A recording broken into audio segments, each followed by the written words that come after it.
আমি একটা লেখা আগে থেকে চুজ করে রেখেছি, এখানে সেটার স্ক্রিন শেয়ার করব।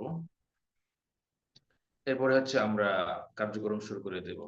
যে এই আমি স্ক্রিন শেয়ার করে দিলাম, গুলশান 2 ঢাকা এত এই।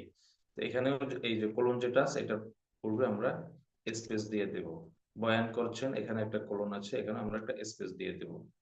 তো এইরকম দেখা যাবে লেখায় বা ফাইলে অনেকগুলা জায়গা আছে। তো সেই হিসেবে আমরা আমরা এখানে এই যে লেখাটা রিপ্লেস দিয়ে এক ক্লিকে ঠিক করে ফেলবো। আমি প্রথমে এই কলমটাকে কপি করলাম। কপি করার পরে কন্ট্রোল H দেওয়ার পরে যে ফাইন্ড এন্ড রিপ্লেস অপশন এসেছে, এখানে দেখেন এই যে কলমটা প্রথম ঘরে এসেছে, দ্বিতীয় ঘরে আমরা সংশোধনটা লিখব। তো যেহেতু এটার পূর্বে স্পেস হবে, তো সেই হিসেবে আমরা স্পেস কোলন দিয়েছে। এবার রিপ্লেস অল দিলে মানে মোটামুটি অনেকগুলো সংশোধন হয়ে যাবে। এই তো এটা ঠিক করেছি। এরপরে এখানে এই জায়গাটা, এই যে খালি জায়গাটা আছে, এখানে মূলত আরবি খুতবাটা ছিল, সেটা এখানে যুক্ত করা হয়নি। তো সেটা আমরা যুক্ত করব পরবর্তীতে। যে বয়ান থেকে এই লেখাটা টাইপ করা হয়েছে সেই বয়ান শুনে ওখানে যে খুতবাটা আছে সেটা আমরা যারা এই আরবির বিষয়ে কাজ করবে তারা এটা যুক্ত করে নেবে ইনশাল্লাহ। তো এখানে খুতবার জন্য জায়গাটা ফাঁকা রাখা হয়েছে। তারপরে হচ্ছে এখানে লেখা শুরু হয়েছে দরুদ। আর বিশেষ করে যারা কাজটা করব, বানানোর কাজ, তারা অবশ্যই মানে বয়ানটাকে একপাশে ছেড়ে শুনবো এবং ঠিক করবো, তাহলে আমাদের কাজটা করা সহজ হয়ে যাবে। এবং বয়ানের সাথে টাইপ মানে মোটামুটি মিল আছে কিনা সেটা আমরা এখানে যাচাই করে দেখতে পারবো। মানে দরুদের পরে এই যে অনেকগুলা ডট দেওয়া হয়েছে, এটা দ্বারা বোঝানো হয়েছে যেখানে আরবি দরুদটা যুক্ত করা হয় না, যুক্ত করতে হবে। আলহামদুলিল্লাহ। সম্মানিত মুসল্লিয়ান, আলোচনার শুরুতে আদায় করছি আমাদের একমাত্র রব ও একমাত্র মালিক মহান আল্লাহ রাব্বুল আলামিনের পবিত্র শাহী দরবারে। তো এখানে দেখেন এই যে লম্বা লম্বা মানে এই আছে, এই যে একটা রেখা দাঁড়ানো আছে, এইটাকে আমরা ডিলিট করে দেব। ব্যাক স্পেস দিয়ে এটা ডিলিট করে দেব। তারপরে হচ্ছে এই, এরপর এখানে আলহামদুলিল্লাহ পর্যন্ত ঠিক আছে। এরপরে আমরা নিচে নিয়ে যাব সম্মানিত মুসল্লিয়ান, মানে এটা সম্বোধন করেছে। সম্বোধনের পরে সবসময় কমা ব্যবহৃত হয়, তো এখানে কমা দিচ্ছি। তারপর হচ্ছে এটাকে আমরা আবার ইন্টার দিয়ে নিচে নামিয়ে ফেলবো, ব্যাস। আলোচনা শুরুতেই শুকরিয়া আদায় করছি আমাদের একমাত্র, এখানে শব্দ রয়েছে এক মা এ হয়ে গেছে, এটা আমরা একমাত্র করে দেবো, একমাত্র রব ও একমাত্র, এভাবে হবে। একমাত্র মালিক মহান আল্লাহ রব্বুল আলমিনের পবিত্র শাহে দরবারে হয়েছে, শব্দটা হবে শাহী দরবারে। তো অনেকে এই শাহী শব্দটাকে, এই যে শাহী শব্দটাকে দীর্ঘ ইকার দিয়ে লেখে। তো আমরা হচ্ছে সর্বক্ষেত্রে যেহেতু আধুনিক বানান ফলো করি, তো সেই সুবাদে এখানে হ্রস্ব ইকার দেওয়াটাই শুদ্ধ আমাদের রীতি অনুযায়ী। যিনি শাহী দরবারে, এখানে যে দাড়িটা দিয়েছে, দাড়িটা এখানে দেওয়া উচিত হয়নি, কারণ কথা পূর্ণাঙ্গ হয়নি। তো সেই হিসেবে আমরা একটা কমা দিব। যিনি আমাদেরকে সালাতুল জুমা আদায় করার উদ্দেশ্যে এই পবিত্রতম স্থানে আসার, বসার, কোরআন সুন্নাহর আলোকে কথা বলার এবং শোনার তৌফিক দান করেছেন। এই পর্যন্ত হচ্ছে মানে কথার একটা পূর্ণতা। তো সেই হিসাবে যিনি আমাদেরকে সালাতুল জুমআ, জুমিয়া, জুমা ইয়া হয়েছে, মূলত শব্দটা হবে জুম আ। এভাবে লিখি আমরা সাধারণত, আদায় করার উদ্দেশ্যে এই পবিত্রতম, এখানে কোন স্পেস হবে না, এটা মিলে যাবে। পবিত্রতম স্থানে আসার, এরপরে কমা হবে, বসার। এই যে বসার পরে যে কমাটা হয়েছে এখানে একটু ফাঁকা হয়ে গেছে, তো সেই স্পেসটা আমরা কেটে দেব। বসার কোরআন সুন্নাহ, সুন্নাহ হবে না, সুন্নাহর আলোকে কথা বলার এবং শোনার তৌফিক দান করেছেন। আমরা শব্দটাকে লিখি তাওফিক, আরবির কাছাকাছি রেখে তৌফিক দান করেছেন।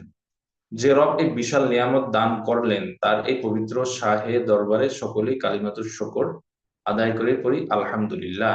এখানে শাহে শব্দটা হবে না, এখানে হবে শাহী, আমি উপরেও বলেছি। কালিমাতুর শুকর, তো এখানে হবে তাহলে বসতে হবে। এই যে কালিমাতুশ শুকর আদায় করি, পড়ি, কমা, আলহামদুলিল্লাহ। তারপরে কথা এ পর্যন্ত ঠিক আছে। এবার সম্মানিত হাজিরিন, মানে আবার তিনি শ্রোতাদেরকে সম্বোধন করেছেন। তো সেই জন্য আমরা এটাকে আবার টিল্টার দিয়ে নিচে নামিয়ে দেব। এবার হাজিরিন, এরপরে সম্বোধন বাক্যের পরে কমা দেব, এরপরে এই কথাটাকে আবার ইন্টার দিয়ে নিচে নামিয়ে দেব। তাহলে বিষয়টা দেখতে সুন্দর হবে। ইতিমধ্যে কোরআনুল কারীম সূরাতুল নিসা এর ৮০ নং আয়াতের অংশ বিশেষ তেলাওয়াত করেছি। এবার এই বাক্যটার দিকে খেয়াল করে, এখানে শব্দটা এসেছে ইতোমধ্যেই, কিন্তু এটা হবে, অনেকে ইতিমধ্যে লেখে, মানে ইতি রস্বইকার দিয়ে লেখে, কিন্তু শুদ্ধ হচ্ছে ইতো। ইতোমধ্যেই কোরআনুল কারীম সূরাতুল নিসা লেখা হয়েছে, সঠিক উচ্চারণ হবে সূরাতুন নিসা এর, এখানে একটা হাইফেন দিয়ে মিলাই দেব। ৮০ নং আয়াতের, আয়াত এর না বলে আয়াতের দিয়ে দিলেই হয়ে যায়। তো ওখানে একার দিয়া, মানে তয়কার দিয়ে মিলাই দেবো, আয়াতের অংশ বিশেষ শব্দটা একত্র হবে। তিলাওয়াত করেছি।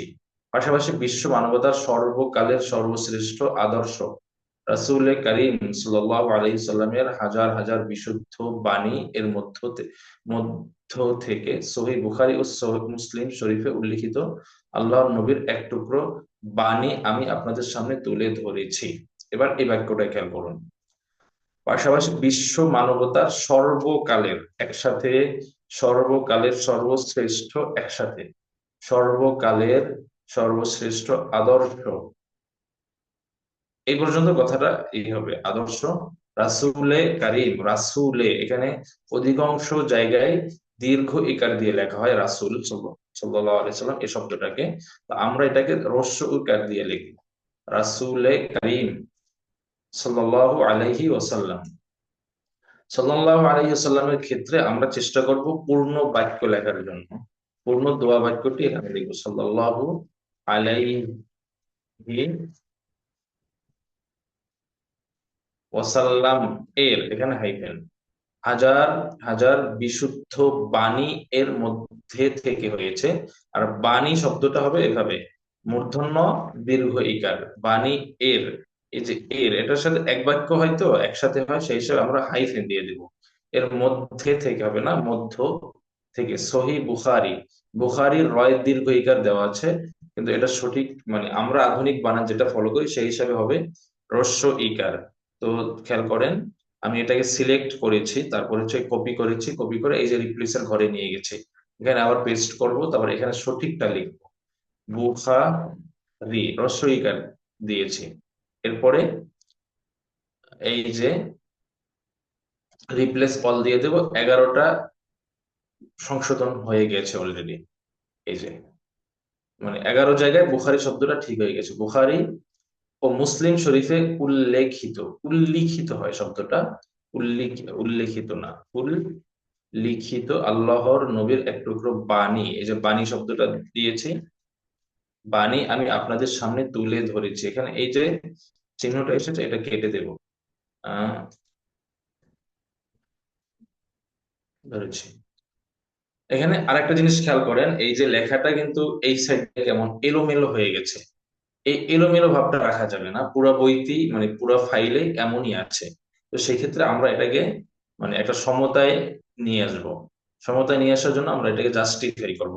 তো কি করব, পুরো ফাইলটা যদি সংশোধন করতে যাই সেই হিসেবে কন্ট্রোল এ দিয়ে পুরোটা সিলেক্ট করে ফেলছি, তারপর এখানে জাস্টিফাই করে ফেলবো। এই এখন দেখেন পুরো জায়গায় ঠিক হয়ে গেছে।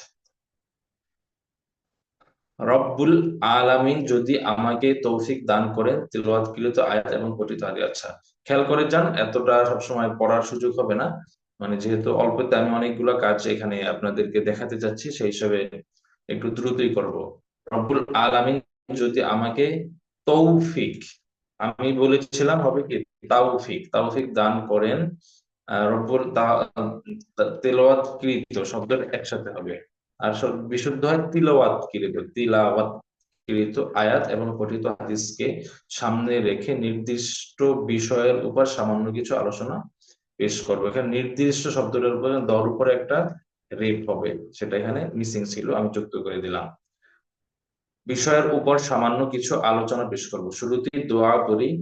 মহান আল্লাহ রব্বুল আলামিন কথাগুলো আমাকে ইখলাসের সাথে বলার এবং আপনাদেরকেও শোনার এবং আমল করার তৌফিক দান করুক, আমিন। শুরুতেই দোয়া পড়ি, এখানে একটা কমা হবে। আল্লাহ রব্বুল আলামিন, এখানে আরবি নিয়ম অনুযায়ী ঠিক আছে, মানে এখানে একটা শব্দ মিশে আইন, তো এটা বোঝানোর জন্য এই উর্দু কমাটা ব্যবহার করা হয়েছে, সেই উর্দু কমাটা ফেলে দেব।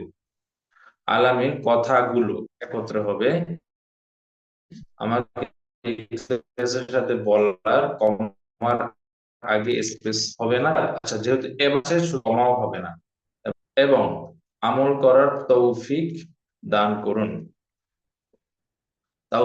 করুক, এখানে হচ্ছে একটু কমা দিব, আমিন। তারপরে আবার নতুন ভাবে কথা শুরু হয়েছে, সেই হিসেবে আমরা ইন্টারভিউ নতুন প্যারায় নিয়ে যাব। মুহতারাম মুসল্লিয়ান, এখানে একটু এই যে একটা প্রশ্নকার বেশি এসেছে, এটা ফেলে দেব। মুসল্লিয়ান, এখানে একটা কমা দেব। তারপর হচ্ছে এই বাক্যটাকে আমরা নিচে নিয়ে যাব। আমরা আলোচনা করছিলাম সুন্নতে নববী সম্পর্কে, নববী কথাটা হবে হ্রস্ব ইকার দিয়ে। সবাই একটু খেয়াল করবেন। তারপরে হচ্ছে অথবা রাসূলের সুন্নাত বা রাসূলের হাদিস এর মর্যাদা শরীয়তে ইসলামে কোথায়, কতটুকু এর গুরুত্ব রয়েছে, আমরা এই বিষয়ে আলোচনা শুরু করেছিলাম। নববী, সুন্নতে নববী সম্পর্কে, অথবা মানে দুইটা বিষয় সে আলোচনা করেছে, সে সম্পর্কে একটু ধারণা দিচ্ছে। অথবা রাসূলের সুন্নাত বা রাসূলের হাদিস এর, এই যে এর, যেহেতু হাদিসের শব্দটা ছিল ভেঙে লেখার কারণে আমরা এখানে হাইফেন দেব। হাদিসের মর্যাদা শরীয়তে, এখানে শরীয়তের স কিন্তু এটা না, শরীয়তের স হচ্ছে তালেব, এখানে দন্ত স দিয়ে লেখা হয়েছে তালেব। শরীয়তে ইসলামের কোথায়, ইসলামের কোথায় কমা কতটুকু এর গুরুত্ব রয়েছে, এখানে বাক্য যে মানে দাঁড়িয়ে, এখানে অবাঞ্ছন মানে দাঁড়িয়ে এখানে থাকবে না, এটা ফেলে দিতে হবে। গুরুত্ব রয়েছে, আমরা এই বিষয়ে আলোচনা শুরু করেছিলাম। তো ইতোমধ্যে দুটো জুমাতে এই বিষয়ে আলোচনা করেছি, ইতোমধ্যে হবে এই যে ওকার হবে, হ্যাঁ, ইতোমধ্যে জুমা, জুমু ইয়াতে বানানো হয়েছে, এখানে হবে জুম আতে এই বিষয়ে আলোচনা করেছি। এখানে দাড়ির আগে যে একটা স্পেস আছে, এই স্পেসটা থাকবে না, হ্যাঁ। গুলশান 2, ঢাকা, এত এই, তো এখানেও এই যে কোলন যেটা আছে, এটা পূর্বে আমরা স্পেস দিয়ে দেব। বয়ান করছেন, এখানে একটা কোলন আছে, এখানে আমরা একটা স্পেস দিয়ে দেব। তো এইরকম দেখা যাবে লেখায় বা ফাইলে অনেকগুলা জায়গা আছে। তো সেই হিসেবে আমরা আমরা এখানে এই যে লেখাটা মানে রিপ্লেস দিয়ে এক ক্লিকে ঠিক করে ফেলবো। আমি প্রথমে এই কলমটাকে কপি করলাম, কপি করার পরে কন্ট্রোল H দেওয়ার পরে যে ফাইন্ড এন্ড রিপ্লেস অপশন এসেছে, এখানে দেখেন এই যে কলমটা প্রথম ঘরে এসেছে, দ্বিতীয় ঘরে আমরা সংশোধনটা লিখব। তো যেহেতু এটার পূর্বে স্পেস হবে, তো সেই হিসেবে আমরা স্পেস কোলন দিয়েছে। এবার রিপ্লেস অল দিলে মানে মোটামুটি অনেকগুলো সংশোধন হয়ে যাবে। এই তো এটা ঠিক করেছি। এরপরে এখানে এই জায়গাটা, এই যে খালি জায়গাটা আছে, এখানে মূলত আরবি খুতবাটা ছিল, সেটা এখানে যুক্ত করা হয়নি। তো সেটা আমরা যুক্ত করব পরবর্তীতে। যে বয়ান থেকে এই লেখাটা টাইপ করা হয়েছে, সেই বয়ান শুনে ওখানে যে খুতবাটা আছে সেটা আমরা যারা এই আরবির বিষয়ে কাজ করবে তারা এটা যুক্ত করে নেবে ইনশাল্লাহ। তো এখানে খুতবার জন্য জায়গাটা ফাঁকা রাখা হয়েছে। তারপরে হচ্ছে প্রথম জুমাতে, এখানে জুমু ইয়াতে হয়েছে, প্রথম জুমু ইয়াতে হবে না, জুম আতে হবে, হ্যাঁ। এটা আগেও মানে যেভাবে বলেছি, প্রথম জুম আতে আমরা, আমরা কিন্তু দুইবার এসে গেছে, একটা ফেলে দিতে হবে, মানে একটু গভীর নজরে যদ্দূর ঠিক করা যায়। মূলত এটা এরপরেও এখানে আরো মানে ব্যাপক কাজ হবে, আরো সম্পাদনা হবে। তো আমাদের দায়িত্ব হচ্ছে প্রাথমিক ভাবে যতটুকু এই ফাইলটাকে মানে গুছিয়ে তাদের সামনে পেশ করা যায়, আমরা সেই চেষ্টাটাই করব এই যাত্রায়। তো এখানে দেখি মানে প্রথম জুম আতে আমরা আলোচনা করেছিলাম যে, এখানে যে পরে একটা কমা আছে, কিন্তু কমাটার আগে একটা স্পেস আছে, এটা থাকবে না। আলোচনা করেছিলাম যে কোরআন যেমন ওহী, মহান আল্লাহ রাব্বুল আলামিনের পক্ষ থেকে প্রেরিত নাজিলকৃত বিষয়, হাদিসও তেমন মহান আল্লাহ রাব্বুল আলামিনের পক্ষ থেকে নাজিলকৃত বিষয়। এখানে আরেকটা জিনিস আমরা খেয়াল করব, লেখক মানে মানে যিনি আলোচনা করেছেন তিনি তো বক্তা। আলোচনা করতে গিয়ে বলার ক্ষেত্রে উনি অনেক কথা হয়তো বা একটু বেশি বলে ফেলেছেন, এক কথা কয়েকবার করে বলেছেন।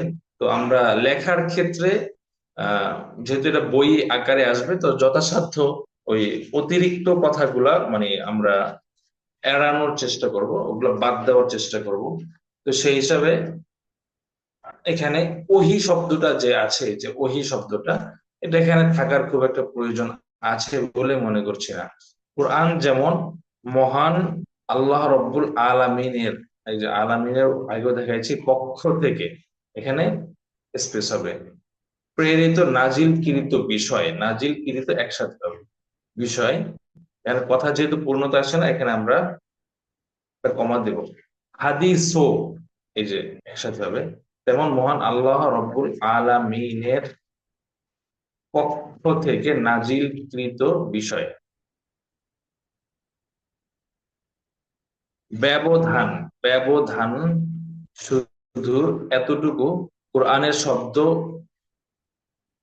অর্থ, মর্ম সবগুলো আল্লাহর পক্ষ থেকে।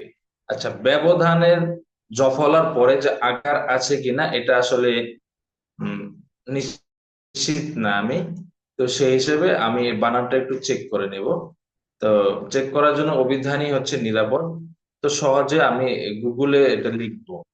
গুগলে লিখলে এখানে সঠিক বানানটা মোটামুটি একটা ধারণা পাওয়া যায়। তো এখান থেকে আমি যে ধারণাটা পেলাম সেখানে হচ্ছে আমি যে এখানে আকার যেটা দিয়েছি, আকারটা থাকবে না। এই যে এই আকারটা থাকবে না। ব্যবধান শুধু এতটুকু, কোরআনের অর্থ, কোরআনের শব্দ, কমা, অর্থ, কমা, মর্ম সবগুলো আল্লাহর পক্ষ থেকে। এখানে দাড়ির পূর্বে মানে পরে, এর পূর্বে স্পেস থাকবে না। কিন্তু হাদিস হচ্ছে, যেহেতু এখন কথাটা পূর্ণ হয়, দাঁড়িয়েও দিব না আমরা, ঠিক আছে, এই চিহ্নটা দেব। কিন্তু হাদিস হচ্ছে শব্দ নবীর পক্ষ থেকে, মর্ম, অর্থ আল্লাহর পক্ষ থেকে। মানে হাদিসের পরিচয় দিচ্ছে যে হাদিসের শব্দগুলো হচ্ছে নবীর পক্ষ থেকে, আর মর্ম হচ্ছে আল্লাহর পক্ষ থেকে। এভাবে হবে, এভাবে হবে। হাদিস হচ্ছে শব্দ নবীর পক্ষ থেকে, কমা, মর্ম, অর্থ আল্লাহর পক্ষ থেকে, এভাবে। আমি অনেকগুলো আয়াত এবং হাদিস থেকে প্রমাণ করার চেষ্টা করছি যে রাসূল, রাসূলের হাদিস এবং সুন্নাহ এটা ওহীরই একটা অংশ। অনেকগুলো এখানে একত্রে হবে শব্দটা, আয়াত এবং হাদিস থেকে প্রমাণ করা, প্রমাণ এখানে মূর্ধন্য হবে। প্রমাণ করার চেষ্টা করছি যে এই যে শব্দটা আসলে আমি যদি লেখা লিখতাম বা লেখার একটা সম্পাদনা করতাম, তাহলে এখানে এই শব্দটা রাখতাম না, মানে কমা দিলে এটার প্রয়োজন হয় না। তো মানে বক্তা যেহেতু বলেছে সেই হিসাবে মানে ফেলবো না। কিন্তু লেখা, কোনো লেখা যদি সম্পাদনা করতাম তাহলে এই শব্দটা আমি রাখতাম না। রাসূলের হাদিস এবং সুন্নাহ এটা ওহীরই একটা অংশ। কুরআনুল কারীমের মর্যাদা বেশি উপরে, উপরে। এরপরই হচ্ছে, এখানে কমা হবে, কমাটার স্পেস হবে না, এরপরই হচ্ছে রাসূলের হাদিসের মর্যাদা। দ্বিতীয় জুমু ইয়াতে হয়েছে, জুমআতে হবে শব্দটা। জুমআতে আমি আলোচনা করেছিলাম যে রাসূলের সুন্নাহ ফলো করার বিষয়ে কোরআন কি বলে। এই যে আলোচনা করেছিলাম যে, যে শব্দটা ফেলে দেই, হ্যাঁ, রাখার দরকার নাই, এখানে একটু কমা দিয়ে দেব। রাসূলের সুন্নাহ ফলো করার বিষয়ে কোরআন কি বলে। এখানে কি একটা হয় হ্রস্ব ইকার দিয়ে আর একটা হয় দীর্ঘ ইকার দিয়ে। তো এখানে হচ্ছে আমরা দীর্ঘ ইকার দিয়ে দেব, কারণ হ্রস্ব ইকার দিয়া শুধু কোথায় হয় সেটা যারা নিয়ম জানেন তারা আশা করি বুঝবেন। যে যে সমস্ত প্রশ্নের উত্তর হ্যাঁ অথবা না দিয়ে করা দেওয়া যায়, সেই সমস্ত জায়গায় মানে কি হ্রস্ব ইকার দিয়ে হবে, আর বাকি সব জায়গায় দীর্ঘ ইকার দিয়ে হবে। তা এখানে যেহেতু হ্যাঁ অথবা না দিয়ে উত্তর দেওয়ার মতো কোনো বিষয় নেই, তো সেই হিসাবে এখানে দীর্ঘ ইকারই হবে। ফলো করার বিষয় কোরআন কি বলে, একটি একটি দুটি নয়, বহু আয়াত। সূরাতুল হাসরের সপ্তম আয়াত, সূরাত আল ইমরানের 132 নং আয়াত, তারপরে সূরাতুল আনফালের 24 নং আয়াত। মানে এখানে কতগুলো রেফারেন্স দিচ্ছে, তা আমরা একসাথে এগুলা মানে সব সংশোধন করে যাব। ঠিক আছে, মানে প্রতিটা ইসের পর পরে একটা কমা দিয়ে দেব। কোরআন কি বলে, এই একটি দুটি নয়, বহু আয়াত। আর বহু আয়াতের ব্যাখ্যারা দিচ্ছে কতগুলো, তো সেই হিসেবে আমরা একটা লম্বা হাইফেন দেব। ঠিক আছে, তো লম্বা হাইফেনটা আমরা হচ্ছে ইনসার্টে গিয়ে এখানে সিম্বল যে অপশনটা আছে এখানে পেয়ে যাব। এই আয়াত সূরাতুল হাশরের সপ্তম আয়াত। সপ্তম শব্দটা এভাবে লিখবো না, এভাবে হবে, হ্যাঁ। সপ্তম আয়াত, তারপরে হচ্ছে একটা কমা হবে, সূরাতুল আল আলে ইমরান, শব্দটা হচ্ছে আলে ইমরানের 132 নং আয়াত। তারপরে হচ্ছে সূরাতুল আনফালের 24 আয়াত। তারপরে আয়াত, তারপরে সূরাতুল নিসার 80 নং আয়াত। সূরাতুল হবে না, সূরাতুন হবে। নিসার 80 নং আয়াত। এরকম বহু আয়াত আমি আপনাদের সামনে পেশ করেছি। প্রতিটা আয়াতে আল্লাহ রাব্বুল আলামিন, মানে আমি জাস্ট কাজটা করে যাই, আপনারা একটু খেয়াল করেন। আলামিন একটি কথাই বলেছেন যে, এই যে আর রাখার দরকার নাই, এখানে কমা দিয়ে দেবে। একটি রাসূলের আনুগত্য মানে আমি আল্লাহর আনুগত্য। যে রাসূলের সুন্নাতকে মানলো সে আমাকে মানলো। রাসূলের আগেও বলেছি, এখানে হ্রস্ব ইকার হবে। রাসূলের সুন্নাতকে মানলো সে আমাকে মানলো।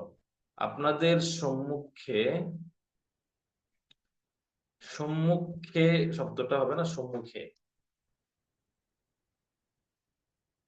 রাসূলের সুন্নাহ বা রাসূলের হাদিস মানা, রাসূলের, এখানে যেহেতু রাসূলের এরকম অনেক শব্দ আছে, তো আমরা রিপ্লেস দিয়ে ঠিক করে ফেলবো। ঠিক আছে, এই যে সিলেক্ট করে কপি করলাম, তারপরে যে এখানে পেস্ট করলাম, তারপরে এখানে সঠিকটা আমি লিখবো, রাসূলের। এই যে এখানে ঠিক হয়ে গেছে, এখানে ঠিক হয়ে গেছে, এরকম বেশ অনেক জায়গায় মানে শব্দটা ঠিক হয়ে যাবে একসাথে। পাঁচ জায়গায় ঠিক হয়েছে এখানে। রাসূলের সুন্নাহ বা রাসূলের হাদিস মানার বিষয়, আল্লাহ রাসূল, এই যে রাসূল ঠিক করে ফেলতেছি, কপি করে এখানে সিলেক্ট করে পেস্ট করেছি, তারপরে হচ্ছে আপনার সঠিকটা এখানে লিখতেছি রাসূল। তো এখানে রিপ্লেস দিলে সব ঠিক হয়ে যাবে। 18 জায়গায় ঠিক হয়ে গেছে অলরেডি। রাসূল সাল্লাল্লাহু আলাইহি সাল্লাম কি বলেছেন এবং সাহাবায়ে কেরাম কোরআনের আয়াতকে যেভাবে গুরুত্ব দিতেন। আচ্ছা, আমি সামনে যাচ্ছি। যে সাল্লাল্লাহু আলাইহি সাল্লাম বা যে কোনো দোয়া বাক্যের ক্ষেত্রে আমরা বন্ধনী বা ব্র্যাকেট ব্যবহার করি, সেটা না করাই ভালো। মানে যেহেতু এই দরুদ অথবা দোয়া বাক্যটা ওই পূর্বের আলোচিত ব্যক্তির নামের বা একটা জীবনের অংশ, তো সেই হিসাবে নামের সাথে সাথে থাকাটাই ভালো। কোনো বন্ধনী দিয়ে এটাকে বন্দি করে ফেলাটা মানে খুব একটা সুন্দর দেখায় না। তো সেই হিসাবে আমরা যদি দরুদ বা সাল্লাল্লাহু আলাইহি ওয়াসাল্লাম শব্দটাকে সংক্ষেপেও লিখি, তো সেই হিসাবে এভাবে লিখবো, সাল্লাল্লাহু আলাইহি ওয়াসাল্লাম কি বলেছেন। কি ওই আগেও বলেছি, দীর্ঘ ইকার দিয়ে হবে, কি বলেছেন। এবং এবং এর পূর্বে দাড়ি টাড়ি হয় হয় না। ঠিক আছে, এবং সাহাবায়ে কেরাম, এই যে একসাথে হবে। এবং সাহাবায়ে কেরাম কোরআন মানে কোরআনের আয়াতকে, এই যে এইভাবে হবে, যেভাবে গুরুত্ব দিতেন রাসূলের সুন্নাহকে কিভাবে কিভাবে গুরুত্ব দিতেন, এটাই আমি আপনাদের সামনে তুলে ধরার চেষ্টা করব। সুন্নাহকে কিভাবে গুরুত্ব দিতেন, এখানে লেখাটা হয়ে গেছে কি ভাবে, শব্দটা হবে একসাথে, হ্যাঁ। এবং নিশ্চয়ই এভাবে নয়, কিভাবে বানানটা এভাবে নয়, কিভাবে হবে দীর্ঘ ইকার দিয়ে। কিভাবে গুরুত্ব দিতেন, এখানে একটা দীর্ঘ হাইফেন দিব আমি। আহ, এটি আমি আপনাদের সামনে তুলে ধরার চেষ্টা করব। এরপর যেহেতু কথাটা অনেক বড় হয়ে গেছে, আমরা নতুন একটা প্যারা শুরু করব এখানে। শুরুতে আসে রাসূল সাল্লাল্লাহু আলাইহি সাল্লাম। আচ্ছা, সাল্লাল্লাহু আলাইহি সাল্লামের ব্যাপারে আগে বলছি, যদি সংক্ষিপ্ততে এভাবে দেব। তারপরে এর থাকলে মাঝখানে একটা হাইফেন দেব। সুন্নাহ হাদিস মানার বিষয় মানে কি বক্তব্য ছিল। আচ্ছা, যাই হোক, আমাদের মানে ভিডিওর লিমিটেশন আসলে শেষের দিকে, তো সেই হিসাবে আমি ভিডিওটাকে খুব বেশি দীর্ঘায়িত করার সুযোগ পাবো না। তো ভাবতেছি এখানেই শেষ করে ফেলবো। তো যারা কাজ করবেন তারা আশা করি মোটামুটি একটা ধারণা পাবেন, অথবা মানে আমার একটা দুইটা ফাইল সম্ভবত গোছানো আছে, আমি আপনাদেরকে সেটার একটা পিডিএফ হইলেও দেওয়ার চেষ্টা করব। তো এখান থেকেই আপনাদের যতটুকু যা বোঝার সেটা বুঝে নিতে হবে। আর তাছাড়া আমার যদি আসলে খুব একটা সময় সুযোগ মেলে, তাহলে আমি এরকম আরো কিছু ভিডিও করে আপনাদেরকে মানে দেওয়ার চেষ্টা করব, আপনাদের সহযোগিতায় মানে আরো কিছু ভিডিও হাজির করার চেষ্টা করবো ইনশাল্লাহ। তো আজকের ভিডিওতে এই পর্যন্তই, আমি এখানেই ভিডিওর মানে সমাপ্তি ঘোষণা করছি। সবাই ভালো থাকুন, ধন্যবাদ।